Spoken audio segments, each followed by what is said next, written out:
किसी के board exam में 90 प्लस मार्क्स लाना कोई रॉकेट साइंस नहीं है, ये एक सिंपल स्ट्रैटेजी है। अगर तुम लोगों को समझ आ गई तो 90 प्लस लाने से तुम्हें कोई नहीं रोक सकता।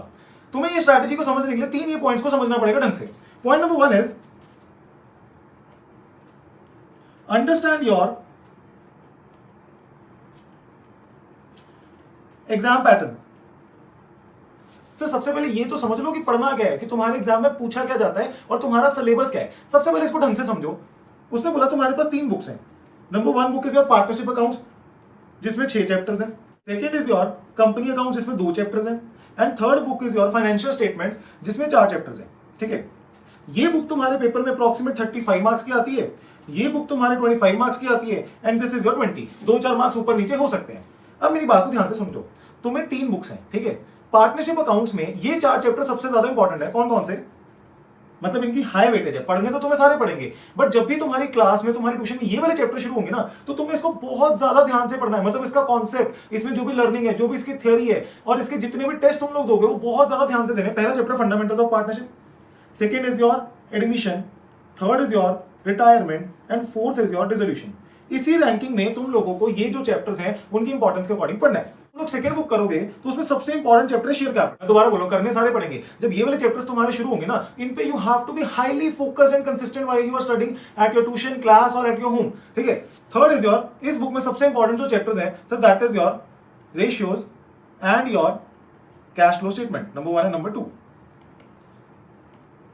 अब थर्ड बुक में जो तुम्हारे सबसे इंपॉर्टेंट चैप्टर्स हैं, number 1 is your ratios and number 2 is your cash flow statement. तुम लोग स्क्रीनशॉट लेके रख सकते हो। जब भी तुम्हारी रिस्पेक्टिव बुक शुरू होगी तुम्हारी ट्यूशन या क्लास के अंदर, जो भी तुम्हें टीचर पढ़ा रहा है, तुम लोग जब भी ये 6 चैप्टर 6 या 7 चैप्टर जो मैंने डिस्प्ले किए ये आएंगे ना, इसे तुम्हें बहुत ध्यान से पढ़ना है। मतलब एक एक चीज, एक एक कॉन्सेप्ट, हर एक इलस्ट्रेशन और अनसॉल्व तुम्हारी बुक का खत्म होना चाहिए। सबसे पहले ये समझ लो, पहली बुक 35 नंबर की आती है, दूसरी बुक आती है 25 नंबर की, तीसरी बुक आती है 20 नंबर की। तो तुम लोगों को जब भी तुम लोग रिस्पेक्टिव बुक शुरू करोगे, तुम्हारे जितने भी इंपॉर्टेंट टॉपिक्स हैं इन चैप्टर को ध्यान से पढ़ना है।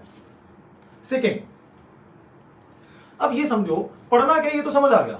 पढ़ना कैसे वो समझो, क्योंकि बहुत ज्यादा बच्चे अकाउंटेंसी को पढ़ते ही गलत हैं। नंबर 1 इज, तुम लोगों को हर एक चैप्टर का एबीसी एनालिसिस करना है। सर एबीसी एनालिसिस का मतलब क्या होता है? A is your most important question जो तुम लोगों से नहीं निकल रहे, मतलब तुमने पहली बार नहीं निकाल पाए, तुमने किसी टीचर की हेल्प ली, या जिसको बोलते हैं हॉट्स वाले क्वेश्चन जो होते हैं हाई ऑर्डर थिंकिंग से, उसको एक कैटेगरी में डालो। सर बी क्वेश्चन ऐसे हो सकते हैं कि सपोज तुम पीएनएल एप्रोप्रिएशन बना रहे हो, उसमें 5 एंट्री तो तुमने डाल दी, बट 2 एंट्रीज तुम्हें नहीं समझ आई, तो मतलब हाफ सॉल्व जो तुमसे हो गया और आधे तुमसे नहीं हुए, तो हाफ सॉल्व। एक सी कैटेगरी तुम हर एक क्वेश्चन के ऊपर लिखोगे, मतलब तुम्हें हर एक क्वेश्चन के ऊपर ये लिखना पड़ेगा कि ए कैटेगरी है, बी या सी है, तुम्हें क्लासिफिकेशन करनी पड़ेगी। सी कैटेगरी में वो क्वेश्चन डालना जो तुम लोगों से पहली बार में ही सॉल्व हो गए, बहुत सिंपल सा क्वेश्चन था, इंटरेस्ट ऑन ड्राइंग निकालने का क्वेश्चन था, तो तुम्हें उसको दोबारा नहीं देखना। जब तुम सेकंड टाइम रिवाइज करोगे ना, तो बी क्वेश्चंस में जो पॉइंट्स तुमसे सॉल्व नहीं हुए थे उनको एक बार हाथ से करो, और ए क्वेश्चंस को तुम्हें पूरा का पूरा दोबारा हाथ से करना है। इसको बोलते हैं एबीसी एनालिसिस। जब भी तुम लोग कोई भी चैप्टर अकाउंट्स का पढ़ोगे, तुम लोग हर एक चैप्टर में, हर एक क्वेश्चन में, हर एक इलस्ट्रेशन में एबीसी एनालिसिस हर एक क्वेश्चन का करके चलोगे। उसके बाद सेकेंड, जो भी मैंने चैप्टर्स ऊपर मेंशन किए, तुम्हें इन सभी चैप्टर्स के मिनिमम ऑफ 5 इंडिविजुअल टेस्ट देने पड़ेंगे। कि अगर तुम लोगों ने let's say fundamentals of partnership account शुरू किया, तो तुम्हें कम से कम 5 टेस्ट फंडामेंटल्स ऑफ पार्टनरशिप के देने पड़ेंगे। दैट कैन बी, अगर उसमें 6 टॉपिक्स हैं तो 3 टॉपिक्स, और 3 टॉपिक्स से तो कंबाइंड 6 टॉपिक्स से 2-3 टेस्ट इस वजह से दे लो, बट तुम्हें कम से कम नहीं तो 5 टेस्ट इन सभी चैप्टर्स के देने पड़ेंगे, इंडिविजुअल टेस्ट। थर्ड, जब तुम लोग ये भी कर लो तो तुम्हें क्या करना है? क्यूमुलेटिव रिवीजन करनी है। क्यूमुलेटिव रिवीजन का मतलब क्या होता है? इसका मतलब है सपोज तुम्हारे स्कूल में फर्स्ट बुक खत्म हो गई, अब तुम लोग सेकंड पे आ गए। बहुत बच्चे गलती क्या करते हैं, जब वो लोग सेकंड बुक शुरू करते हैं ना, तो फर्स्ट को रिवाइज नहीं करते, क्योंकि सेकंड बुक कंप्लीट होने में अप्रॉक्स 45 डेज लगते हैं, तो वो 45 दिन 1.5 महीना बिल्कुल ही फर्स्ट बुक को भूल जाते हैं। या जब थर्ड बुक शुरू करते हैं तो ना ही फर्स्ट बुक को ध्यान देते हैं ना सेकंड को देते हैं। तो तुम लोगों को ये ध्यान रखना है कि जब तुम्हारी फर्स्ट बुक कंप्लीट हो रही है, सेकंड शुरू हुई है, तो सेकंड जो तुम्हारे चैप्टर्स नहीं उसको करते जाओ, बट तुम्हें फर्स्ट बुक के चैप्टर्स को भी साइड, भले ही वीकेंड्स के ऊपर, बट तुम्हें रिवाइज करना है। जब थर्ड शुरू होगी तो फर्स्ट और सेकंड को भी साथ साथ में रिवाइज करना है। This is your third step. Fourth is your accounts का पेपर बच्चों का पूरा नहीं होता। जब तक तुम पूरा सिलेबस नहीं कर लेते, तब तक तुम लोग अपनी टाइमिंग्स पे ध्यान नहीं दोगे। Once your syllabus is complete, you have to solve minimum of 10 sample paper solve करने पड़ेंगे।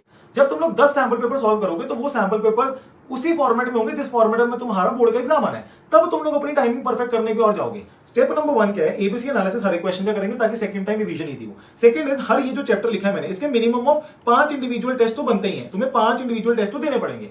Second is cumulative revision of the book, पहली खत्म हुई दूसरी पे जा रहे हो, दूसरी के साथ पहली रिवाइज करनी है, तीसरी के साथ पहली 2 रिवाइज करनी है। एंड फोर्थ इज योर, जब तुम लोग कॉन्सेप्ट पढ़ रहे हो ना, पहले 6-8 महीने जब तुम अपना syllabus for the first time खत्म कर रहे हो, तब तुम लोगों को अपनी टाइमिंग पे ध्यान नहीं देना, क्योंकि इंडिविजुअल चैप्टर्स की टाइमिंग से कुछ नहीं होगा। Once your syllabus is done, revise it once, उसके बाद तुम लोग सैंपल पेपर सॉल्व करो जो बोर्ड के पेपर के फॉर्मेट में ही होंगे। स्टेप नंबर 3, सर पहले 2 स्टेप्स तो तब काम आएंगे जब तुम लोग इन सब में कंसिस्टेंट रहोगे। Sir consistency will always beat any talent in the world. तुम लोग एक बात को समझ लो कि तुम्हें रोज के रोज भले ही 1 घंटा तुम्हें अकाउंट्स तो पढ़ना पड़ेगा। अच्छा मेरी एक बात को ध्यान से समझना, मैं तुम्हें एक बात समझाता हूँ। सपोज ये हफ्ते के 7 दिन है, 1 2 3 4 5। कंसिस्टेंसी का मतलब पता क्या है? लेट्स से तुम मंडे को बहुत हाईली प्रोडक्टिव थे तो तुमने मंडे को 2 घंटे पढ़ लिया। हो सकता है अगले दिन तुम्हें कोई काम आ गया, स्कूल का होमवर्क ज्यादा मिला है तो तुमने आधा घंटा पढ़ लिया।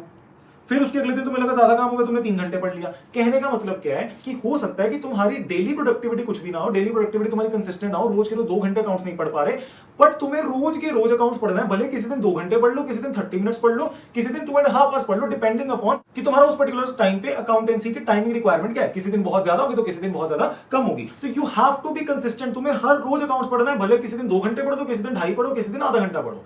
So this is your third point. अगर तुम लोग ये 3 स्टेप्स को फॉलो करते हो तो आई गारंटी यू कि तुम लोग 95 प्लस मार्क्स आराम से अकाउंटेंसी में ला सकते हो। एग्जाम पैटर्न का स्क्रीनशॉट लो, उसके बाद ये 4 स्ट्रैटेजी तुम्हें फॉलो करनी है। अगर तुमने ये कर ली तो तुम बहुत आसानी से अकाउंट्स में नंबर ले जाओ।